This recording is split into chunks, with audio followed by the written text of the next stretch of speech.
call my father? Papa. He was the head of the family. Mr. Jolly. I don't know why we call him Mr. Jolly. Everybody respected him, and yeah, he was Mr. Jolly. Owned lots of land. It was out in the country roads, but every so often you'd come to a house, that'd be a sharecropper's house. They really loved my grandparents, and my grandparents loved them as a family. They lived on the property. The main crop was cotton. That's what they lived off of, cotton. Papa was the funnest. They didn't have taxes on the farm, not then. They had mules pulling the plows, cultivating this land to raise this cotton. Papa furnished the mules and all the equipment that they needed, the plows, the tools that they needed on the farm. He furnished everything. When they gathered the crop, he gets half of the profit. Papa made a good living. I think he had money when he died, but Papa was kind of stingy. He would do good things, but he didn't believe in wasting the money. They had a large garden, raised all kind of vegetables and things in this garden, and we could almost live out of what came out of that garden. That garden took at least an acre of ground. At every meal, he would say, "Men, I enjoyed my dinner," referring to Mama Jolly. We called Mama Jolly, my grandmother, Minnie Jolly, but he just called her Men, of course, as his wife. And he would say, "Men, I enjoyed my dinner." Mr. Jolly store, the Jolly store. I just remember the store being there. It was like a log cabin. We would go there maybe once a week. We used to go in the store and get candy and bubble gum. Because you didn't have a lot of money to buy anything.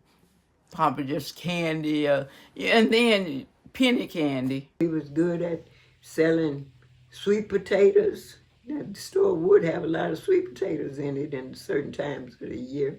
Papa Jolly used to raise the biggest and the best watermelons in the whole United States. We just loved to go there and eat his watermelons. People would come from far and near to buy watermelons from him, big watermelons, and I remember that. They would raise watermelons and potatoes and take them to Memphis and sell them. So my father owned the grocery store. He got a lot of business because they were all fresh meats and all fresh vegetables and all. It was a store with a walk-in freezer. So they had more customers in Memphis and other parts of Tennessee. As my father used to say, we just as good as they are. Papa used to tell me that. He'd say, you just as good as anybody, and don't you never feel inferior to nobody you ever meet.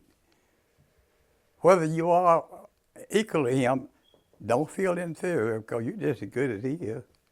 I got to tell you some funny things about Papa Jolly. One funny thing, when I started staying with Mama and Papa in Mississippi, we didn't have many electric lights. So it was dark, and Mama wanted me to go in the house and go to bed. And I was afraid of the dark, so I sat down in the chair with her. And so the second night, she had trouble getting me into bed because I was 4.5, but I guess I was kind of big for my age. So the second night, I didn't want to go to bed, so she went out in the yard and got her a switch. I went and got me a switch too. But you know, I was just a crazy, silly, spoiled little brat. So she came back with her switch. I came back with my switch. So Isaac, Papa Jolly, he called me Bob. He said, Bob, let me see that switch. So I gave it to him. I held my hand way out, and he grabbed my hand and grabbed the switch and he whipped me like I'd never been whipped before. Papa Jolly was a disciplinarian. We went to we used to go and get wood from down at the sawmill, and he would let me drive the wagon. And we would have the mules to the wagon, and we would go down to the sawmill and load up wood. And he would tell me, boy, don't drive those mules too fast. You know, when you get home, you know, you might get a spanking. Now he played an accordion at the dances. They had dances. He'd be the only black man at the dance, and he played the accordion. And then, but he was a musician himself. He just learned music. Minnie Miner was a loving person. Oh, I remember she was just a sweetie pie. Oh, she was beautiful. She got up every morning with her bath and dressed in her books that she would sit and read because... 6th grade, and she could read and write, but she didn't get any farther than the 6th grade at that time. Mama Jolly was a very quiet, soft-spoken woman. Things we might be reluctant to ask Papa Jolly for, we were much more free to ask, in our minds, to ask Mama Jolly. She would always take us to their store and give us candy. And then she always took care of us. She carried us to church. She got us active and involved in all the things that were going on at church. Mama Jolly's bed was on one side of the room, and our bed was on the other side of the room. And it was an old house with big rooms. She had a string tied to her bedpost that went up to the light.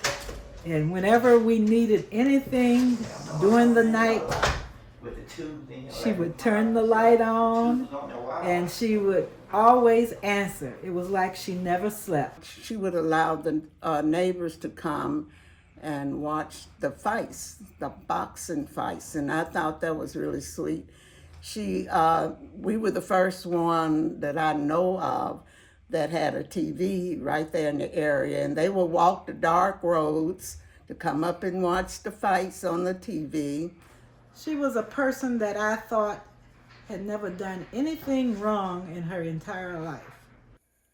Her favorite song that I used to hear her sing, she would say, "I'm almost home and I soon will be there." That was her song. She'd sing sometime while she was cooking, and I'd like to say that. Yeah. Oh, and also, she used to cook great food.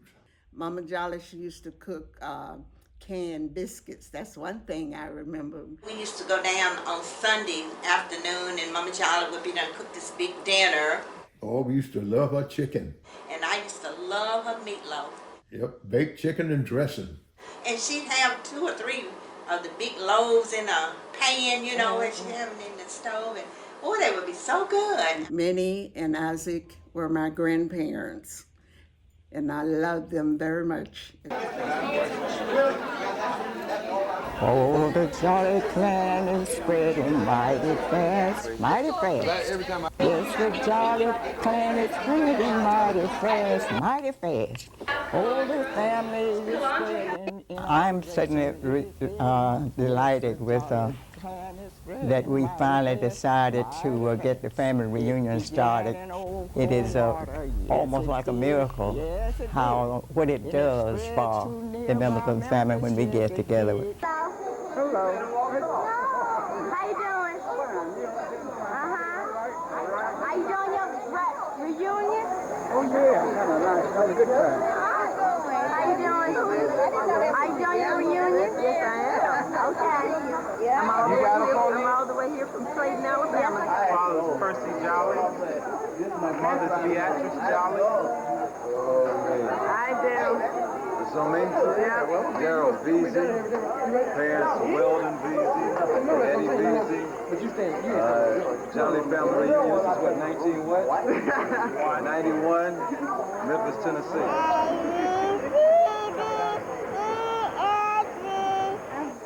I'm from Big Muscle Man. I'm from Muscle Island. Yes, the jolly clan is spreading mighty fast, Oh, the family is spreading. My sister Bessie, that was really her idea. But they give me credit for it. They got my name on it that I composed it, but my sister Bessie really did it. And you usually lead in the song, don't you, at the reunions? Lead in it. You sing it. I started off. If it's a piano there, I go to the piano. I start the song off about the jolly families spreading mighty fast. I started off. After I get to sing it good, Prentice will take over. And Prentice would take over, and he can sing, and he keep it up. And I play the piano right along with the song. But Prentice would lead that song. I used to was able to, I thought I was lead it, but Prentice could beat me singing, so I turned it over to him. You been to every family reunion? I sure have. I'm delighted that I have attended all of the family reunions thus far, and I'm looking forward to, although I'm approaching 92, I plan to attend all the rest of them.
I'm very happy to be a member of the Jolly family. I wouldn't have a membership in any other family.